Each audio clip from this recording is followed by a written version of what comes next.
जय हिंद बच्चों। आज हम लोग इस लेक्चर के माध्यम से स्ट्रेट लाइन को थोड़ा सा और आगे बढ़ाएंगे और आज हम लोग देखेंगे कि general equation of A line के जनरल इक्वेशन को हम लोग देखेंगे। उसके बाद लाइन के जो जनरल इक्वेशन होते हैं उसको स्टैंडर्ड फॉर्म में किस तरह से हम कन्वर्ट कर सकते हैं उसको भी जानेंगे।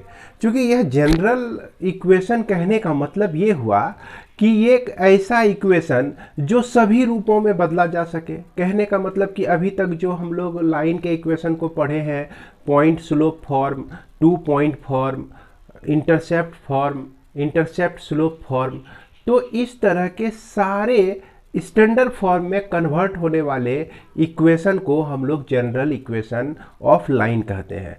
तो आइए हम लोग देखते हैं कि इसमें हम लोगों को बेसिकली क्या क्या थ्योरम्स जानना है और इसको हम लोग किस तरह से यूज करते हैं। तो सबसे पहला जो आपका है कि general equation of A line में सबसे पहला थ्योरम आपका क्या कहता है, आप अपनी बुक में भी देख सकते हैं कि prove that the equation ax plus by plus c always represent a line provided a and b are not simultaneously zero। यहाँ पर एक कंडीशन दे दिया गया है ax plus b y plus c equal to zero हमेशा line के equation को represent करता है। वैसे भी हम लोग जानते हैं, क्लास 9-10 में आप लोग पढ़े होंगे, है ना, स्ट्रेट लाइन पढ़े होंगे। स्ट्रेट लाइन में कहने का मतलब कि लीनियर इक्वेशन पढ़े होंगे। लीनियर इक्वेशन इसलिए कहते थे कि उसका जो हम लोग ग्राफ ड्रॉ करते थे वो एक लाइन हमको प्राप्त होता था, स्ट्रेट लाइन प्राप्त होता था। तो वो कुछ इसी तरह का फॉर्म था। लीनियर इक्वेशन ऑफ 2 वेरिएबल्स का डेफिनेशन अगर आपको याद होगा, क्लास 10 में जो हम लोग का टॉपिक था, the equation which is in the form of ax plus b y plus c equal to zero, तो हम लोग उसको लीनियर इक्वेशन कहते हैं।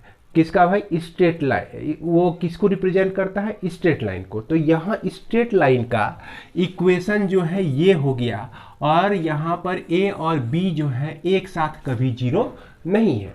तो जैसे ये बात बोला तो केस हमारा क्रिएट हो गया। केस फर्स्ट में a और b एक साथ जीरो नहीं है, तो ऐसा हो सकता है कि when a equal to zero हो और b जो है नॉट इक्वल टू जीरो हो।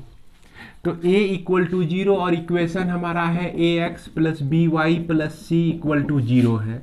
तो यहाँ पर zero into x plus b y plus c equal to zero, therefore b y equal to minus c लिख सकते हैं। y equal to minus c by क्या हो गया? b हो गया।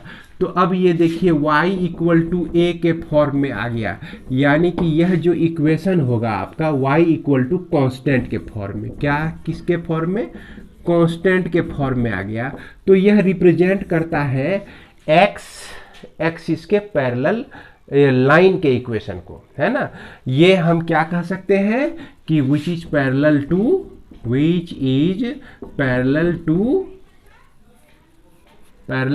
एक्स एक्सिस, है ना। एक्स एक्सिस के यह पैरेलल हो जाएगा ये।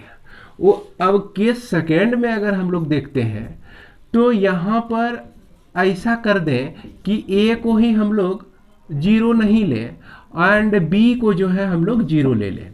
तो इस कंडीशन में ax plus b into zero into y plus c equal to zero, और यह x जो हो जाएगा आपका माइनस सी बाय ए हो जाएगा, यानी कि x इक्वल टू आपका कांस्टेंट। तो याद कीजिए इस तरह का किस इक्वेशन का फॉर्म होता था? इस तरह का इक्वेशन का फॉर्म हम लोग पढ़ते थे कि पैरेलल टू y एक्सिस, यानी कि यह जो है आपका कैसा हो जाएगा? Equation which is parallel to y axis के यह पैरेलल हो जाता है। इसके बाद हम लोग ये जाने कि अगर ऐसा हो कि केस थर्ड में कि a not equal to zero and b not equal to zero, है ना, तो यह किस तरह से लाइन के इक्वेशन को रिप्रेजेंट करता है इसको भी हम लोग देखते हैं। तो यह जो हमारा इक्वेशन है, क्या देख रहे हैं कि ax plus b y plus c equal to zero है। तो बी वाई को हम लिख सकते हैं minus a x minus c, therefore y equal to minus a by b x minus c by b हो गया, जो कि y equal to m x plus c के फॉर्म में है। तो अब बताइए ये जो है किस तरह का फॉर्म है? ये आपका है slope intercept form. Slope intercept form में हम लोग इसी तरह का इक्वेशन पढ़े थे, यानी कि यही चीज a x plus b y plus c जो है वाई एक्स एक्सिस के पैरेलल भी हमको दिखता है, यानी कि लाइन का इक्वेशन है। यही चीज जो है हमको वाई एक्सिस के पैरेलल भी दिखता है, यानी कि लाइन का इक्वेशन है। और उसके बाद यही चीज जो है हमको y equal to m x plus c के फॉर्म में दिखता है। तो हम कह सकते हैं, क्या कह सकते हैं कि यह जो है always represent a line provided this जो भी चीज दिया गया है कंडीशन, उस सारे कंडीशन को लेके हमने यहाँ दिखा दिया। अब ये कंपेयर किया जाए तो m के स्थान पर माइनस ए बाई बी है और c के स्थान पर माइनस सी बाई बी है। वेरी सिंपल, चूंकि यहाँ m भी कांस्टेंट c भी कांस्टेंट, तो यहाँ माइनस ए बाई बी भी कांस्टेंट और c बाई बी भी कांस्टेंट, चूंकि नॉट इक्वल टू 0 है तो कांस्टेंट ही होगा। इसके बाद हमारा दूसरा टॉपिक कहता है कि prove that every line has an equation of the form this where a b c are constant. तो यहाँ पर ए बी सी को जो है ना सिर्फ कांस्टेंट रखा और ए और बी और सी से कोई कंडीशन को नहीं जोड़ा गया है, किसी भी कंडीशन को ए बी सी से नहीं जोड़ा गया है, सिर्फ ये रखा गया है कि ए बी सी कांस्टेंट है। जैसा कि इसमें एक कंडीशन जोड़ा गया था ना पहले में, provided a and b are not simultaneously zero, यानी कि एक ही साथ दोनों जीरो नहीं हो सकता है। ए जीरो होगा तो बी नहीं जीरो होगा, बी अगर जीरो होगा तो ए जीरो नहीं होगा, मतलब कि अल्टरनेट होगा जो भी होगा। तो इस तरह के सिचुएशन में लाइन का इक्वेशन हम लोग को रिप्रेजेंट करना है भाई, और इसमें आपको इसके कांस्टेंट्स पर किसी तरह की बात नहीं करनी है ना। ये जो इक्वेशन को समझिएगा, किताब में जो भी दिया गया है, ये जो थ्योरम दिया गया है बड़ी कॉम्प्लिकेटेड, मतलब कुछ ठीक तरह से समझाया नहीं है, तो इसीलिए हम कहेंगे कि इसको समझने का कोशिश कीजिएगा ठीक तरह से। वो क्या कि ए बी सी आपका कांस्टेंट दिया गया है और इक्वेशन आपका है a x plus b y plus c equal to 0। अब यह जो है हर एक लाइन को रिप्रेजेंट करता है, ये हमको प्रूव करना है। तो चलिए, अगर ए बी सी से हम कुछ नहीं कर सकते हैं तो हमारे पास स्लोप तो है, स्लोप का भी कॉन्सेप्ट है हमारे पास।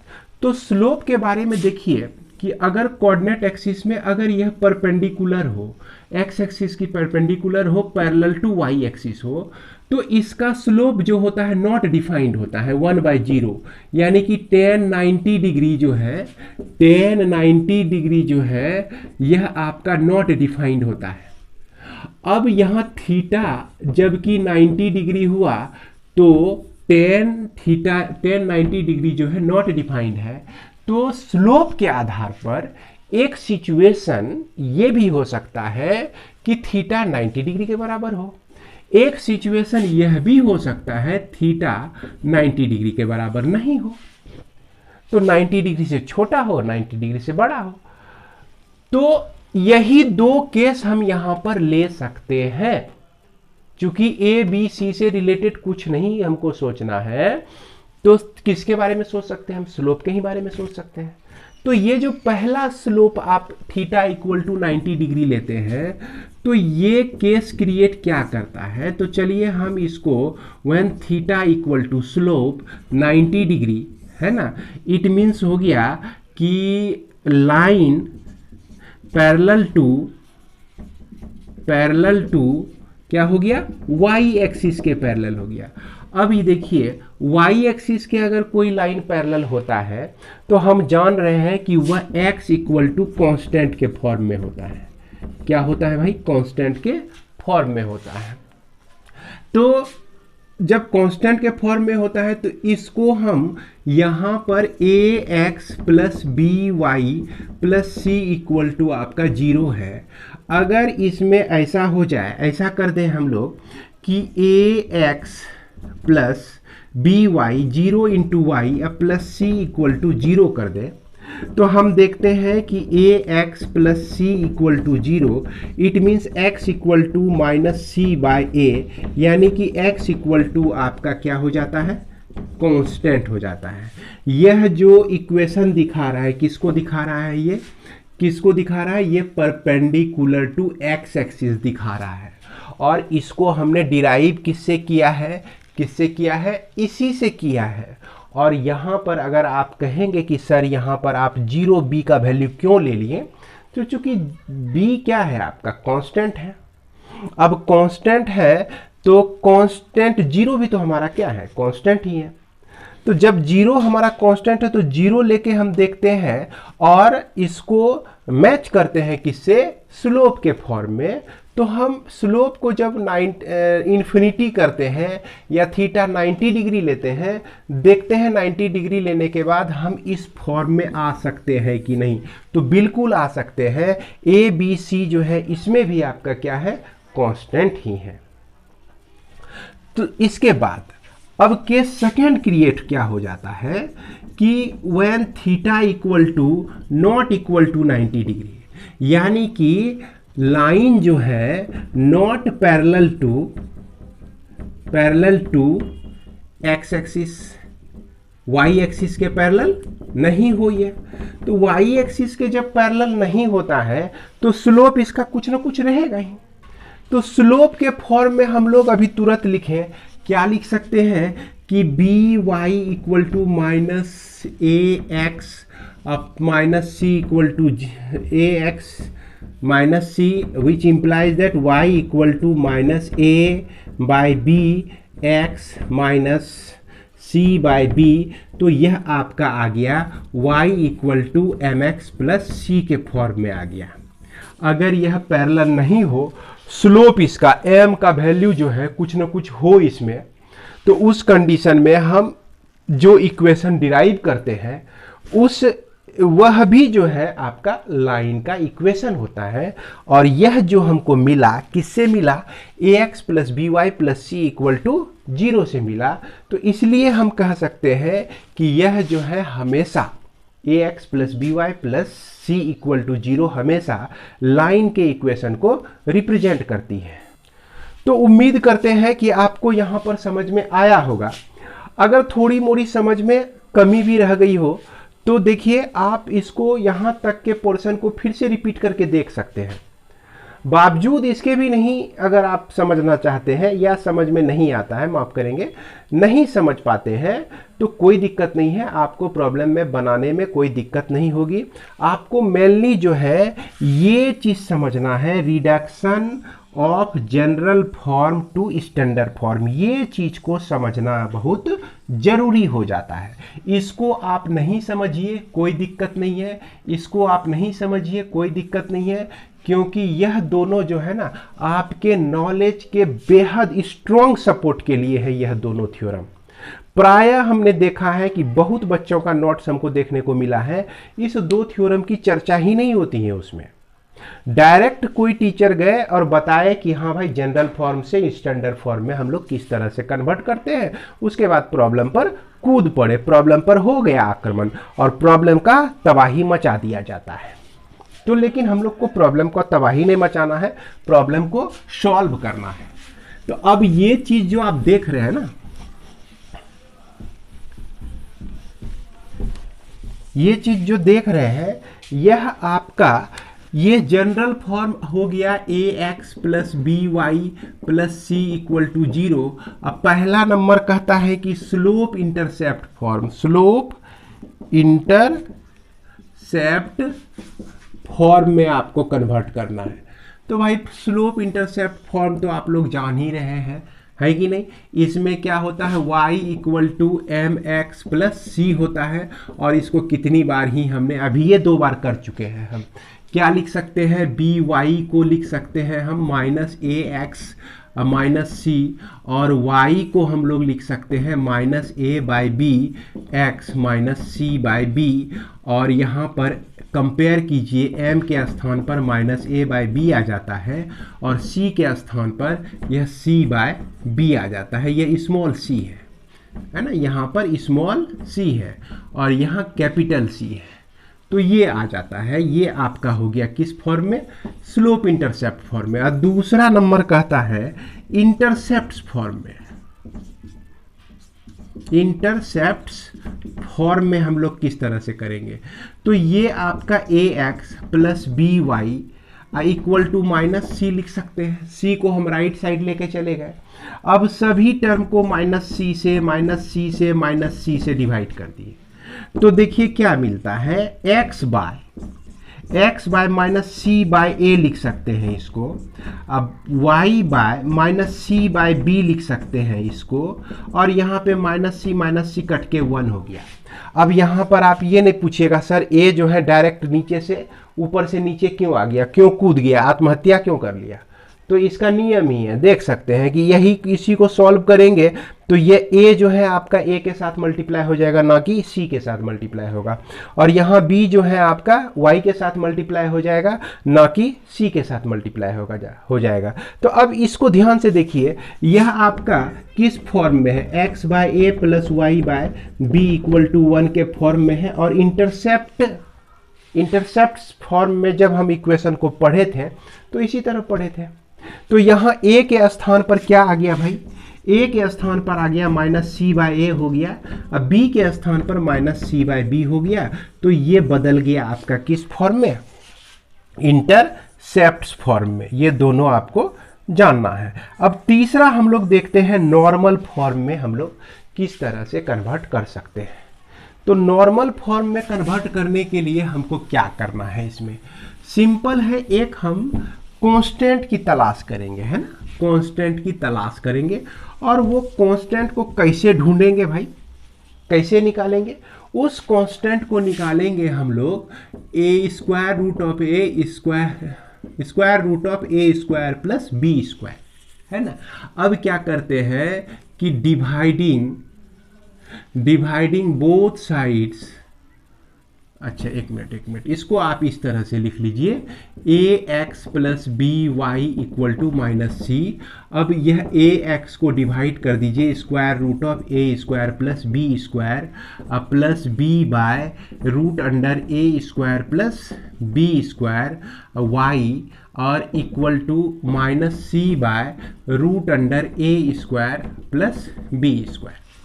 अब हम जान रहे हैं कि ए बी सी जो है क्या है भाई, कांस्टेंट है, कुछ ना कुछ कांस्टेंट है।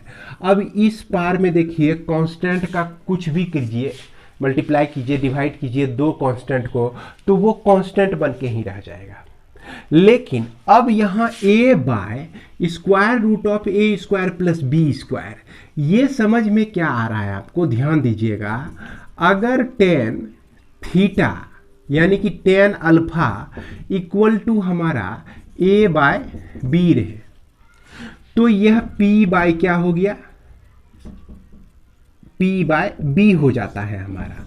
और यहाँ h का जो वैल्यू है square root of a square plus b square आता है h का वैल्यू। अब इससे हम cos अल्फा का वैल्यू जब निकालें तो cos अल्फा को हम लिख सकते हैं, माफ कीजिए, यहाँ b बाय आप a ले लीजिए, tan alpha equal to b by a। तो cos अल्फा को हम लिख सकते हैं, क्या लिख सकते हैं, b by a by b का वैल्यू a है, square root of a square plus b square लिख सकते हैं। उसके बाद साइन अल्फा को क्या लिख सकते हैं, b by square root of a square plus b square लिख सकते हैं। अगर टेन अल्फा हमारा इतना हो तो अब देखा जाए, इसको हम क्या करते हैं कि x इंटू कॉस अल्फा लिख दिए, अब फिर ये y इंटू साइन अल्फा लिख दिए equal to minus c by root under a square plus b square को लिख दिए हम कितना, p लिख दिए। तो यह इक्वेशन जो है कन्वर्ट हो गया आपका किस फॉर्म में, यह नॉर्मल फॉर्म में कन्वर्ट हो गया। अब इसमें अंतिम में क्या कर देना है कि वेयर cos अल्फा जो है आपका a by square root of a square plus b square है। और साइन अल्फा जो है यह b by square root of a square plus b square है, और यह p जो है माइनस सी बाय, है ना, minus c by square root of a square plus b square है। तो यह जो फॉर्म हुआ आपका नॉर्मल फॉर्म हो जाता है। और ये चीज़ जो हमने बताया ना, ये चीज़ आपको यहाँ पर मेंशन नहीं भी करते हैं तो कोई दिक्कत नहीं है। अब कोई दिक्कत इसलिए नहीं है कि यहाँ जितना भी चीज़ है ना, ये इस पूरे को हमने कॉस अल्फा मान लिया है, तो बीच में बिचौलिया से क्या मतलब। आपको याद रखने के लिए, ये सपोर्ट के लिए हमने यहाँ पर आपको बताया कि आप भूले नहीं। टेन अल्फा अगर b बाय ए याद रखते हैं तो ऑटोमेटिक आप यहाँ पर निकाल भी सकते हैं। इसके बाद इस पूरे को हमने मान लिया साइन अल्फा और इस पूरे को हमने मान लिया p, ताकि यह जो इक्वेशन है आपका नॉर्मल फॉर्म में कन्वर्ट हो सके। तो बच्चों इसके ऊपर हम लोग प्रॉब्लम बनाएंगे तो अब और भी क्लियर होगा। तो चलिए हम लोग आगे बढ़ते हैं। अब एक्सरसाइज हम लोग बनाएंगे, एक्सरसाइज 20G को बनाएंगे। तो क्वेश्चन नंबर 1 हम लोग उठाते हैं किसमें, एक्सरसाइज 20G में।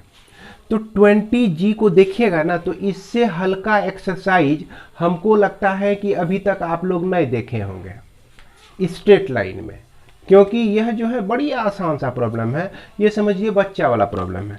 कैसे भाई, ये एक्सरसाइज 20G का जो प्रॉब्लम है पहला नंबर, जो भी था थ्योरम में ही था। अभी तक हम लोग जितना भी थ्योरम पढ़े, कहता है कि reduce the equation two slope intercept form. तो यह 2x minus 3y minus 5 equal to 0 है और इसको स्लोप इंटरसेप्ट फॉर्म में कन्वर्ट करना है। And find from it the slope and y intercept, और इसका स्लोप भी लिखना है और y इंटरसेप्ट भी लिखना है। तो बड़ा ही आसान है कि यह 2x माइनस 5 को हम 3y लिख सकते हैं, या 3y को हम लिख सकते हैं 2x माइनस 5, इस y को लिख सकते हैं 2x बाई 3 माइनस 5 बाई 3। तो यही हो गया y equal to mx plus c के फॉर्म में आ गया। इसी को हम लोग कहते हैं slope intercept form, intercept form. तो यहाँ m के जगह पे 2/3 देख रहे हैं और c के जगह पे माइनस 5/3 देख रहे हैं।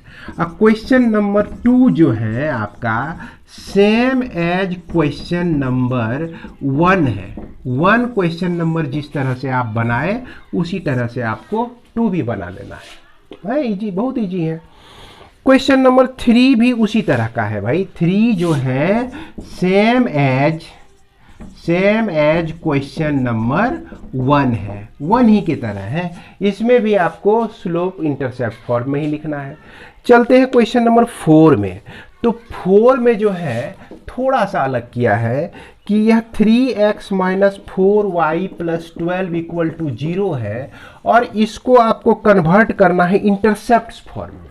किस फॉर्म में? इंटरसेप्ट फॉर्म में, यानी कि इंटरसेप्ट फॉर्म। इंटरसेप्ट ध्यान दीजिएगा, स्लोप इंटरसेप्ट बोलते हैं और इंटरसेप्ट टी के बाद एस लगा देते हैं। दो को इंटरसेप्ट, बहुत सारा इंटरसेप्ट को, बहुत सारा आदमी रहता है तो मैन बोल देते हैं, है ना। एनिमल रहता है एगो तो एनिमल बोलते हैं, बहुत सारा एनिमल है तो एनिमल्स। उसी तरह से इंटरसेप्ट, अगर स्लोप इंटरसेप्ट बोलना पड़ेगा तो स्लोप इंटरसेप्ट बोलेंगे। अगर इंटरसेप्ट कहने का मतलब कि x by a plus y by b equal to 1 जो है ये इंटरसेप्ट फॉर्म में है ना, ts लग जाता है इसमें। तो इस फॉर्म में लाने के लिए हम क्या करते हैं, 3x minus 4y equal to minus 12 हो गया और यह 3x बाई 12 से डिवाइड कर दीजिए, 4y बाई 12 से डिवाइड कर दीजिए। नहीं, यहाँ पर माइनस 12 से डिवाइड कर दीजिए भाई, माइनस से। तो ये हो गया x बाय माइनस 4 और फिर प्लस y बाई 3 हो गया और उसके बाद यह 1 हो गया। यही आपका मिल गया कौन सा भाई, इंटरसेप्ट फॉर्म में बदल गया ये। अब क्या कहता है कि यह जो कोऑर्डिनेट एक्सिस में इंटरसेप्ट बनाता है, जैसे देखिए a -4 है तो -4 और 0, ये -4 जो है आपका x एक्सिस में ये हो गया, इधर हो गया। 3 जो है ऊपर हो जाएगा, 3 जो है आपका इंटरसेप्ट y एक्सिस में ऊपर हो जाएगा। और इस दोनों पॉइंट से होकर यह लाइन गुजरती है, और यह जो लाइन गुजरती है इंटरसेप्ट के बिटवीन में, इसका लेंथ क्या है, आपको इसकी लंबाई को निकालना है। तो देखिए लंबाई कितना आसान है निकालना, यह 4 यूनिट हुआ, यह 3 यूनिट हुआ, भले ये -4 डिस्टेंस हुआ, अगर जो डायरेक्शन भी लेके चले तो -4 लिखेंगे। तो इस इंटरसेप्ट को ए बी को हम किस तरह से डिनोट कर सकते हैं, स्क्वायर रूट ऑफ 3 का स्क्वायर और यह 4 का स्क्वायर, 9 + 16 और उसके बाद यह 25 स्क्वायर रूट और यह आपका 5 हो गया, यानी कि 5 यूनिट हो जाएगा। इसके बीच का डिस्टेंस जो हो जाएगा यहाँ से लेकर यहाँ तक, ये आपका 5 यूनिट हो जाएगा। तो प्रॉब्लम को ध्यान से देखिएगा, find the length of the portion, length of the portion, ये पोर्शन का लेंथ निकालना है of the line intercepts between the axis. Line जो है इंटरसेप्ट्स जो होते हैं, कटते हैं एक्सिस के बीच में, उसी पोर्शन का लेंथ आपको निकालना है। इसी तरह से आपका क्वेश्चन नंबर 5 भी है, इसी तरह से संभवतः क्वेश्चन नंबर 6 नहीं है, क्वेश्चन नंबर 6 थोड़ा सा अलग कर दिया है। तो क्वेश्चन नंबर 6 में हम लोग देखते हैं। तो क्वेश्चन नंबर 6 में क्या कह रहा है, ध्यान से देखिएगा। क्वेश्चन नंबर 6 में कह रहा है कि find the inclination of the line. तो ये x, ये तो और पीछे चला गया, स्लोप भी नहीं मांगा और यहाँ पर आपको मांग बैठा क्या, इंक्लाइनेशन, यानी स्लोप से भी पहले का बात। तो पहले स्लोप निकाल लेते हैं तब ना इंक्लाइनेशन निकलेगा। तो √3y = -x - 6 और यह y = -1/√3x -6/√3। तो y = mx + c से इसको कंपेयर कीजिएगा तो m का जो वैल्यू होगा -1/√3 आ जाएगा। m जो होता है वह tan थीटा के बराबर होता है, तो -1/√3 यानी कि -tan क्या हो गया, 30 डिग्री का वैल्यू जो है 1/√3 होता है। अब इस -tan 30 को आप क्या लिख सकते हैं, tan 180 -30 लिख सकते हैं। tan 180 - 30 कीजिएगा तो ये सेकेंड क्वाड्रेंट में आएगा। सेकेंड क्वाड्रेंट में वैल्यू जो होता है वो नेगेटिव होता है, यानी कि हम इसको इतना भी लिख सकते हैं, यानी कि tan 150 डिग्री लिख सकते हैं इसको, और इधर tan थीटा हो गया, देयरफॉर थीटा जो है 150 डिग्री हो गया। अब कहिएगा कि ये क्या कर दिए सर, तो थीटा है, हमको निकालना था। याद कीजिए सबसे पहला टॉपिक जो हम लोग स्ट्रेट लाइन में शुरू किए थे वो था इंक्लाइनेशन। तो यही थीटा को हम लोग इंक्लाइनेशन कहते हैं, यानी कि थीटा का वैल्यू हमको निकाल देना है और यह क्वेश्चन नंबर 6 के लिए काम खत्म हो जाता है। चलते हैं क्वेश्चन नंबर 7 में। 7, 8 और 9 ये तीनों प्रॉब्लम जो है आपको रिड्यूस करना है नॉर्मल फॉर्म में ही। तो इस तरह का कोई भी प्रॉब्लम आप जब दिया रहे नॉर्मल फॉर्म में, है ना, नॉर्मल फॉर्म में रिड्यूस करने के लिए जब दिया रहे किसी भी प्रॉब्लम को, तो वहाँ जो x का और y का कोफिशिएंट है उसके साथ हम लोग क्या करते हैं, देखिए उसके साथ हम लोग करते क्या है। जैसे हम ले लेते हैं क्वेश्चन नंबर 8 को, इसमें क्या कह रहा है कि x + √3y -4 = 0। तो इसको ऐसे लिखिए कि x + √3y = 4 लिखिए। अब क्या करना है कि इसको हम लोग डिवाइड करना है, dividing both sides by square root of इसका कोफिशिएंट 1 का स्क्वायर प्लस इसका कोफिशिएंट √3 का स्क्वायर, इससे डिवाइड कर देना है। और इसका वैल्यू जरा सा निकाल के देख लीजिए, यह 4 आया। अब 4 का स्क्वायर √2 होता है, यानी 2 से डिवाइड करेंगे, यानी कि 1/2x प्लस √3/2y = 4/2। तो अब देखिए कि 1/2 जो होता है ना, यह आपका cos 60 का वैल्यू 1/2 होता है, x इंटू कॉस 60 डिग्री। और √3/2 जो होता है यह आपका साइन 60 का वैल्यू होता है। और इधर कट के 2 बच गया, तो यह देखिए आ गया फॉर्म में x cos alpha plus y sine alpha equal to p। यहाँ पर अल्फा जो है 60 डिग्री हो गया और p जो है आपका 2 हो गया। इसी तरह से हमको इसको बनाना है और डिवाइड करना है हमेशा इसी वे से, इसी तरह से सब में, सभी इक्वेशन में। एक प्रॉब्लम और उठाते हैं हम लोग इसमें लेते हैं आप 9 का क्वेश्चन नंबर 3 देखते हैं। 9 का क्वेश्चन नंबर 3 जो कि आपको नॉर्मल फॉर्म में ही कन्वर्ट करना है। तो ये क्या कह रहा है, पहले 2 देख लेते हैं। x plus y plus minus √2 equal to 0 है। यह आपका माइनस √2 ही है संभवतः।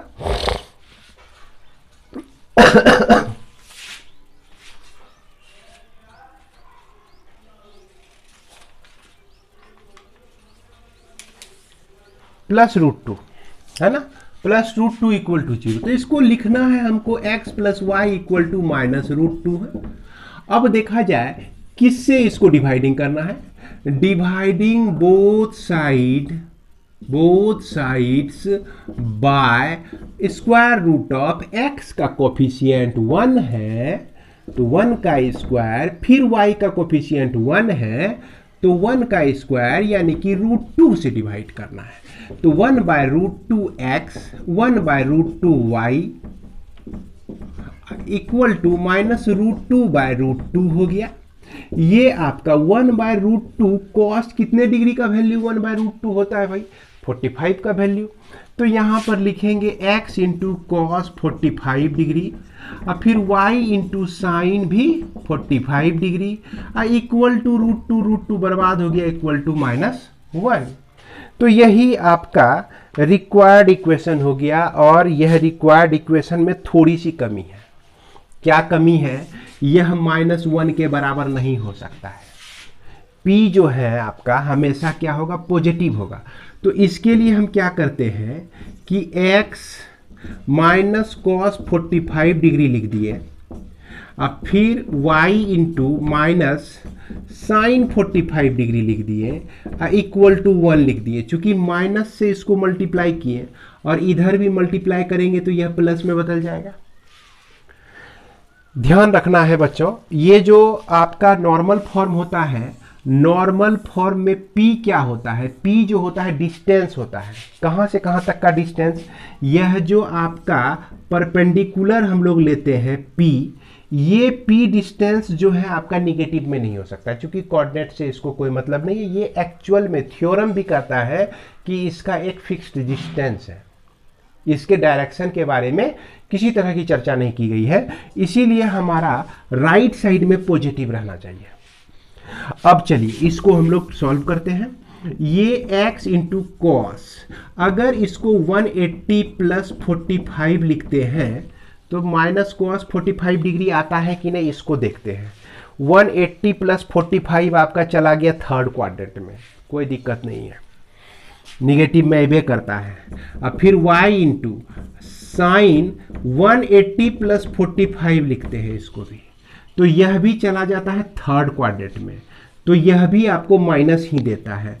180 के चलते नो रेशियो चेंज, तो यह भी कोई दिक्कत नहीं है, इतना का वैल्यू माइनस साइन 45 डिग्री होता है, इक्वल टू हमारा 1। अब यहाँ पर x cos 225 degree plus y sine 225 degree equal to 1, ये हो जाएगा नॉर्मल फॉर्म का इक्वेशन। तो उम्मीद करते हैं कि आप लोग जो है सारे प्रॉब्लम को बना लेंगे। एक हम लोग और देख लेते हैं, क्वेश्चन नंबर 5। कौन सा, क्वेश्चन नंबर 5 है ना। क्वेश्चन नंबर 5 में देखा जाए,